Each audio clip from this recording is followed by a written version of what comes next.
jua kusimama. Nikisema kusimama kwa maana hivi sasa kama Ramadhani haijaingia, mimi na wewe tunatakiwa tujizoeshe kuswali usiku. Maana qiyamul layl. Kwa maana haitakikani kwa Muislamu kwa kuwa ni Ramadhani lakini yeye hajali kuswali hata siku moja qiyamul layl. Watukufu wa Islam, tunajua kwamba swala la qiyamul layl ni ibada nzito. Lakini jitahidi ibda bi rak'atayn, anza angalau kwa rak'a mbili, thumma zid, kisha zidisha zingine ruwaida kidogo hata tataawala mpaka utazoea. Watukufu wa Islam, kwa hiyo maana kwa hii leo tunaitoa hotuba hii kama ni uzinduzi maalum kwamba tunatarajia kuanzia leo jiwekee muda angalau wa saa 10 kamili usiku. Amka upate rak'a mbili na kesho pengine 2 au tuongeza 4, kwa sababu salatu laili matna Mtume sasa anatuambia swala usiku za sunna nyingi ni rak'a mbili ili kutoa wito. Unaweza kusali 2 ukasali 4 na mwisho rak'a 8 kama ni tahajjud. Kwa watukufu wa Islam, na kujizoesha hata Ramadhani imeingia kama siku 3-4 ili kiingia Ramadhani tutapata wepesi sana. Lakini ikiwa tunasubiri mpaka ingie Ramadhani ndipo ambapo tunapata tabu. Na tuelewe kwamba qiyamul layl ina faida kubwa. Watukufu wa Islam, Mtume sallallahu alaihi wasallam anasema alaikum bi qiyamil layl fa innahu da'bu salihin qabla. Jilazimisheni nini na qiyamul layl kwa sababu ndio mwenendo wa watu wema waliopita kabla yetu. Na kwa hali nyingine Mtume amesema hii qiyamul layl inasababisha kufukuza maradhi mpaka kwenye mwili. Kwa sababu unaamka asubuhi hali ya kuwa umechangamka, lakini kwa tabia yako tu ni kulala mpaka asubuhi ndio unapoamka umechoka mwili. Umechoka kweli kweli, huwezi chochote kwa sababu wengi wetu hatuna tabia ya qiyam. Na katika qiyamul layl kuna saa usiku na maalum ambapo ukimwomba Allah anakujibu kwa mujibu wa hadithi sahihi. Sisi tuna mahaja kadha wakati na mahali tumelala mpaka Ramadhani ifike, na ndio maana Ramadhani inafika pia tunashinda kwa sababu hatakuwa na kitu kinachoitwa ta'widu nafsi ala al-qiyam, kuizoesha nafsi juu ya kusimama swala zima la qiyam. Lakini vile vile na katika swala zima la swala tunataka tilawa, kusoma sana Qur'ani. Haya yote tunatakiwa tujilazimishe kabla Ramadhani haijaingia. Tulio wengi mpaka ingia Ramadhani ndio tuone muda wa kusoma Qur'ani. Kumbe tunatakiwa sasa ndio tule mazoezi. Tukiingia tena kwenye mechi wewe tunafanya kazi.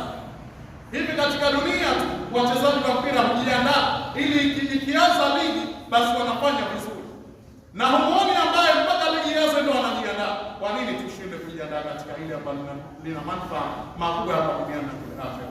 Watukufu wa Islam, jambo jingine ambalo tunakumbushana kwa leo ni tawidu nafsi ala al-qiyam wa siyam wa kathrati tilawa. Kuizoesha tuzoeshe nafsi zetu juu ya kusimama qiyamul layl angalau rak'a 2, angalau witri rak'a 1, lakini vile na kujizoesha kusali usiku, lakini pamoja na kusoma Qur'an iwe usiku na mchana, ili kije Ramadhani tuwe ni watu ambao tayari tumeshazoea. Maashara ya muslimin, jambo lingine al-istighfar wal adhkar. Ni swali zima la kusulisha mtu kuleta istighfar na dhikri mbalimbali za kumtaja Allah subhanahu wa ta'ala. Kwa hiyo sio mwezi ya mwisho kipindi ambacho tulichokuwa kabla Ramadhani, si kipindi cha kupoteza. Unatakiwa angalau kwa siku pate adhkari angalau 100 na au istighfar angalau 100 na kama alipokuwa kwa sala kila siku alikuwa analeta istighfar kwa mujibu wa hadithi akthara min 70 marra, zaidi ya mara 70. Mimi na wewe kila wakati tunamwomba Allah usitulete mara ngapi.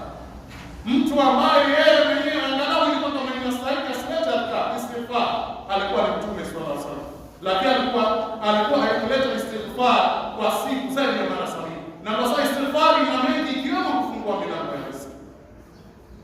Mmoja baadhi ya wanazuoni Ibn al-Qayyim al-Jawziyya wanazuoni wa tiba katika kitabu chake alichozungumzia baadhi ya asrar za istighfar ameeleza kwamba istighfar ukisoma sana hata kama ni mfanya biashara kama kwenye duka basi wateja wanakuja na unaweza ukashuka kiasi fulani. Kwa kuzidisheni istighfar inasikuka na inasoma mbalimbali, astaghfirullah al-azim alladhi la ilaha illa huwa subhanallah wa la ilaha illa anta subhanaka inni kuntu minadh dhalimin akari kwa sifa mbalimbali. Lakini vile vile na kumtaja Allah angalau uweze kuyapata yale maneno makubwa ya adhkar, subhanallah walhamdulillah wa la ilaha illa Allah wallahu akbar la ilaha illa Allah wahdahu la sharika lahu, lahul mulku wa lahul hamdu wa huwa ala kulli shay'in qadir, na nyinginezo afkari mbalimbali ambazo zina faida. Hizi zote tujizoeshe ili ukiingia mwezi wa Ramadhani ndimi zetu ziwe ni ndimi ambazo zinamtaja Allah subhanahu wa ta'ala, na tunaingia hali ya kuwa Allah ameshakusamehe madhambi yetu. Kwa jambo la pili kwa leo hii, istighfar wa adhkar, ni mtu kuzidisha istighfar pamoja na adhkar. Maashara muslimin, jambo lingine ambalo linazingatiwa kwa hilo mtu amejiandaa na Ramadhani ni al-musabaqa, ni mtu kufanya mashindano katika ya khairati mbalimbali. Mimi na wewe tunatakiwa leo hii tushindane ili naingia Ramadhani hali ya kuwa kwamba tumeshakuwa washindanaji. Haipendezi kwamba kwa Waislamu kuingia Ramadhani na aliyekuwa kwa vipi. Na ndio maana Allah subhanahu wa ta'ala anasema katika aya ambayo inapatikana sura Al-Imran, wasari'u ila maghfiratin min rabbikum wa jannatin 'arduha as-samawati wal ardh u'iddat lil muttaqin. Shindaneni, harakieni kwenye mambo ambayo yatakupatieni nini? Msamaha Mola wenu, ambayo malipo yake ni pepo. Ina maana kipindi hichi ni kama kwamba tunataka kuingia kwenye kombe la dunia, kombe ambalo faida yake ni pepo. Tumeambiwa tushindane, wala tujaambiwa tushindane kwenye mambo ya dawa na upuuzi mbalimbali. Kwa tunaambiwa tushindane kabisa. Mwenzangu kaleta pengine ndo kama hiyo adhkari kadhaa, wewe zidisha zaidi. Mwenzangu kasoma Qur'ani juzuu moja kwenye kabla Ramadhani, wewe pia mbili au tatu na zaidi. Hapo tutakuwa tunafanya na msingi kabisa, na tutaingia katika Ramadhani hali ya kuwa tumeingia safi kabisa, hali ya kuwa wenye kupata yale matunda si wale ambao wenye kula hasara. Kwa swali la kushindana, kwa nyingine Allah amesema wasabiqu, shindana nini? Na nyingine wasari'u, maana ni harakisheni, lakini nyingine wasabiqu kwa watukufu wa Islam. Ina maana mimi na wewe katika kujiandaa na Ramadhani tunatakiwa kuanzia sasa tushindane katika amali khairati mbalimbali. Ikhwatul muslimun, jambo lingine vile vile at-tafkiru fi sadaqa wa talaqu hawaiji an-nas. Vile vile tunatakiwa tufikirie juu swali zima la kutoa sadaqa kabla ya kurudi Ramadhani, kabla haijaingia Ramadhani, na kutatua shida za watu. Wangapi katika wahitaji tunao vijana wa Islam wako hali ngumu za maisha, kwa wale ambao wamekusukiwa uwezo, na si lazima kwamba labda uwezo wako uwe manake wewe labda uwe na magari 8, 10, unatakiwa usaidie wenzako haja mbalimbali. Kuna wengine wana madeni, wasaidie. Na kama mathalan nimewakopesha una uwezo wa kusamehe ni vizuri zaidi, lakini kwa yule ambaye pengine anadaiwa na ana uwezo na mlipie deni lake na msaidie kwa swala. Kuna watoto wa mayatima, tusijiwekee tu taratibu ndani ya Ramadhani, bali tunatakiwa hawa tuweze kuwasaidia kabla Ramadhani haijaingia. Lakini vile vile tuna mayatima mbalimbali kama tulivyosema, lakini vile vile kuna familia za walimu wetu waliotangulia waliofariki. Wengi baadhi ya wanafunzi walishafariki walimu wetu, hatuna tena na familia zao, na pengine kuna watoto wadogo. Inawezekana mtu anaishi miaka na miaka ili kumjashikilia mtoto wa mwalimu wake wamoja wale wa jambo ambalo mmoja katika watu wema waliotangulia alikuwa akimwona yule mtoto wa mwalimu wake anamwachia farasi na baada yeye anaenda kwa miguu. Leo mtu nani ampe baskeli yeye aende kwa miguu? Ilawa mtuma kwa pesa yako hakubali. Na ndio maana tunapokosa baraka za walimu wetu, baraka za mashehe wetu. Na ndio maana mtuzi wa taalimu mtaalim alipokuwa anazungumza njia za kutafuta elimu anasema man arada bunuhu au hadinuhu an yakuna alima falyukrim ila ulama. Yule ambaye anataka mtoto wake au mjukuu wake awe ni mwalimu, basi na wakirimu sana anazuo, na wale watoto wanazo jambo ambalo limepotea kabisa kwa Uislamu. Kwa hiyo jambo pia na maana shida mbalimbali lazima tukae tulifikirie, tusisubiri Ramadhani tu, na hii itakuwa ndio kwa sababu tunafaidika huko ambapo tusifanye kama watu ambao hatuna fadhila. Na Allah anasema wala tansaw al-fadla bainakum, msisahau fadhila mnazofanyiana baina yenu. Ingawa haya ilikuja katika kesi za ndoa baada ya mume na mke kupatana, isiwe sababu ya matusi kutukanana na washauri zao, lakini inasimama katika mtiririko mzima. Mtu kwa kufanyia wema lazima na mlipe wema. Huo ndio utaratibu ambao unampendeza Allah subhanahu wa ta'ala. Ikhwatul muslimun, kwa jambo lingine lazima tufikirie swala la kutoa sadaka. Tuweze kutoa sadaka, jiwekee utaratibu kila siku, usikose kutoa sadaka. Hata kama kwa watoto biskuti 2, 3 na muilia ya Rabbi kupitia sadaka hii ndio mshirika kabisa. nifungulie milango ya riziki. Tuone Allah subhanahu wa ta'ala atakufungulia. Lakini vile vile swali la kutatua shida za watu, vile vile tujani, kuna mwenzako ana shida mbalimbali, kwa shida uwezo unao, basi mtatulie ndio shida ile, ili unaingia Ramadhani na kuwa Allah subhanahu wa ta'ala anakueleza. Ikhwatul muslimun, jambo jingine ambalo tunatakiwa tuingie Ramadhani kabla Ramadhani ndio tumeshalifanya, ili tuingie Ramadhani yetu iwe ina sifa bi at-tasawwur baina an-nas, ni watu kuweza kusafiana nia. Kama alikuwa na ugovi basi waweze kusameheana, na hii kwa sababu ya hadithi ya Mtume sallallahu alaihi wasallam, kila siku Jumatatu na Alhamisi amali za wale kupandishwa mbinguni, isipokuwa huambiwa malaika waacheni hawa waliogombana mpaka wapatane, kwa wao faida iwakuti. Kwa vile vile kuna watu watafunga Ramadhani, lakini Ramadhani kwa wao haina maana, watakuwa tu wanashinda na njaa. Na inshallah ikifika Ramadhani tutazungumzia kwa sababu funga ambayo hasa ametaka Allah ni funga ya kufunga maswali, kwa mpaka viungo vyako vinatakiwa kufunga, sio mdomo tu, mpaka hali zako zote zihesabike kuwa zimefunga. Maashara muslimin, jambo jingine ambalo tunatakiwa ni hifdhul jawarih min al-ma'asi khasatan lisan, ni mtu kuhifadhi viungo vyake kutokana na maasi, hasa ulimi. Kabla kuingia Ramadhani, hakikisha viungo vyako Allah katupa macho. Je, tunayatazamia vile ambavyo anapenda, au ndo wale ambao kutwa tunaangalia tu mpira ili upate ukikutana na washabiki wenzako cha kusema, au kutwa tulipoangalia siasa? Je, unaangalia dini yako? Sasa mambo mengi tu kwenye ongeza kujifunza hapa katika siku. Lakini vile katupa miguu, je, tunaendelea katika yafeli? Lakini vile katupa ulimi, je, tunautumia ipasavyo? Kwa sababu tukiwa hatutumii ipasavyo, ndipo tutakuingia Ramadhani hali ya kwa sisi bado tumekuwa sengenyaji, wafitinishaji na wenye hasadi na wenye kila aina ya mashaka watu. Kwa sababu lazima tujitahidi kwamba tuingie Ramadhani hali ya kwa mambo haya tumeshayafanyia kazi, na ndio itakuwa Ramadhani zetu zina manufaa kwa Allah subhanahu wa ta'ala. Ya Rabbi, usiingize na saizi kwenye nyoyo zetu na uturuzuku kufanya kazi kwa vitendo kabisa. Wallahu tabaraka wa ta'ala yaqul wa biqawlihi yahtadi al-muhtadun fa idha quri'a al-Qur'an fastami'u lahu wa ansitu la'allakum turhamun. Wa qala 'azza min qa'ilin 'alim فإذا قرأت القرآن فاستعذ بالله من الشيطان الرجيم. أعوذ بالله من الشيطان الرجيم. قل بفضل الله وبرحمته فبذلك فليفرحوا هو خير مما يجمعون. بارك الله لي ولكم بالقرآن العظيم ونفعني وإياكم بالآيات والذكر الحكيم. أقول قولي هذا واستغفر الله العظيم لي ولكم فاستغفروه يا فوز المطهرين ويا نجاة التائبين. ودعوا الله أنتم مقيمون بالإجابة.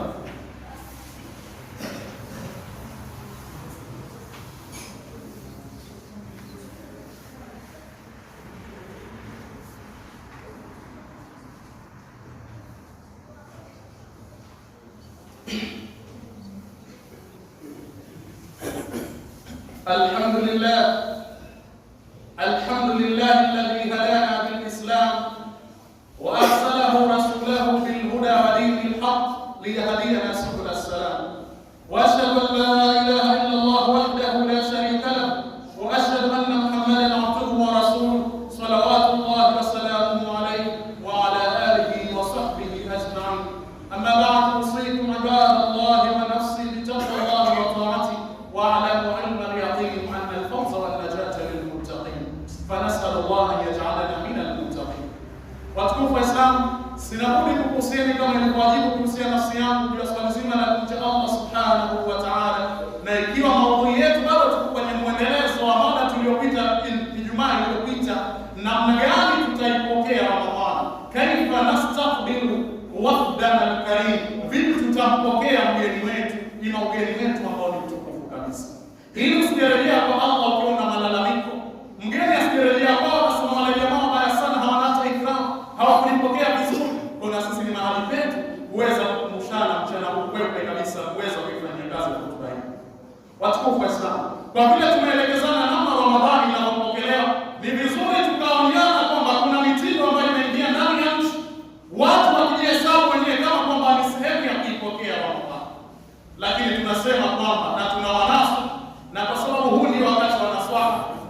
hatunufaisha kitu na swala hizi wakati mmoja wetu tayari ameshakuwa ndani ya janaiza.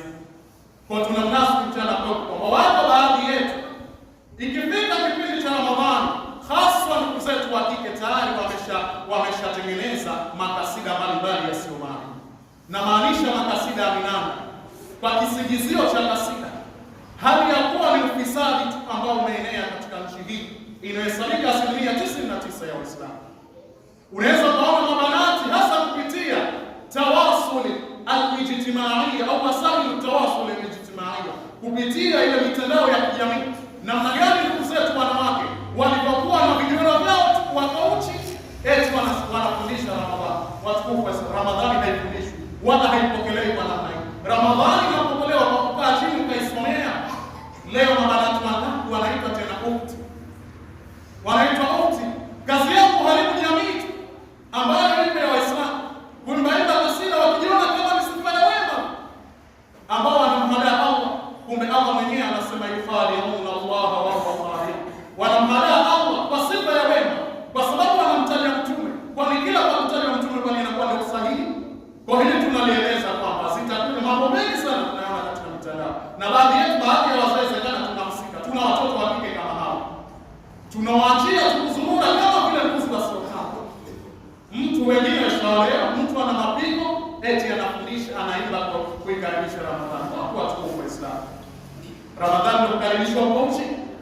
Ramadhani kukaribishwa watu ambao hawana maadili, lakini vile vile watu wa Uislamu kuna baadhi ya khurafati wala aadati al-fasida, baadhi ya mambo ya jadi na mila mbovu. Maswali yanatakoka, watu wengine wataenda kwenye mizimu yao, wanaiaga eti wanauaga wezi, wanataka kuingia Ramadhani. Watu wa Uislamu, inna lillahi wa inna ilaihi raji'un. Ramadhani haipokelewi kama hiyo, lakini kutakuwa pengine kuna ihtifalatu mutanawwi'a, masherehe mbalimbali, yesekana na music yesem fulani, na kwenye nchi ya Uislamu yanatangaziwa. Bahati mbaya ukitangaza mhadhara unakuwa hauna nafasi, lazima uone sana, lakini masukuri kama yanatangaziwa maovu wala hakuna anayesukuru kusema chochote kwa Uislamu. Kwa tunasema kwamba tukiwa naso na kwa sababu tunawapenda, na ndio maana tunawanasa. Mtu ambaye hapendi Allah anakuwa shauri, japo kuna shimo lingine hashughuliki. Kwa tunawanasa ndugu zetu wanawake wakae chini, waisomee Ramadhani, wavae hijabu zao, waache tabia ya kutengeneza makasida ya kitabuti ya minanda eti kwa sababu kusema kuikaribisha Ramadhani. Lakini vile vile tunanasa wale ambao wana tabia mila zao za mjahilia ambazo bado hawajataka kuziacha, ambazo wanazifanya kuingia kwa sababu ya Ramadhani. Tunawanasa ambayo ni salama hii kuiacha na kuachana na mambo ambayo ni salama, kwa sababu sote tunataka tumkabili Allah subhanahu wa ta'ala tukiwa salama kabisa. Na ndio maana akasema kwamba siku hiyo hatakuwa mtu katika salamu illa man atallaha biqalbin salim, isipokuwa yule ambaye kamwendea Allah na moyo uliosalimika na madhambi, uliosalimika na pendacho, uliosalimika na shirki, uliosalimika na hasad, uliosalimika na dhulma, uliosalimika na maasi mbalimbali. Huyo ndo atakayebaya atakuwa na salamu. Watukufu wa Islam, tunatarajia nasaha hizi tumezileta, na nasaha siku zote tunaambiwa huwanufaisha waumini. Maana yake ni kwamba asiyekuwa muumini yeye ataona tu ni kama kwamba aliyeimba kasida hii ya mnanda au aliyeimba nyimbo ya tara. Lakini watukufu wa Islam, mwisho tuelewe kwamba Allah ameshatoa tangazo zito kabisa. Yeyote ambaye anapunguza maamrisho yake, basi siku ya kiyama atataka mazuri, lakini tena alalamika, mbona Allah amenipuuza? Ndio na wewe vile vile kwa zetu zinakujia, unajitia uzimu, usisikiki sana, sababu pumzi ndio ilikuwa inakufanya. Watukufu wa Islam, tumuombe Allah subhanahu wa ta'ala atufikishe Ramadhani tukiwa salama kabisa, wazima wake kwetu tuweze kuifunga, lakini vile vile na tupe ujasiri wa kujitoa kwenye yale yote ambayo yatatusababisha sisi kuikosa fadhila za Ramadhani. Inna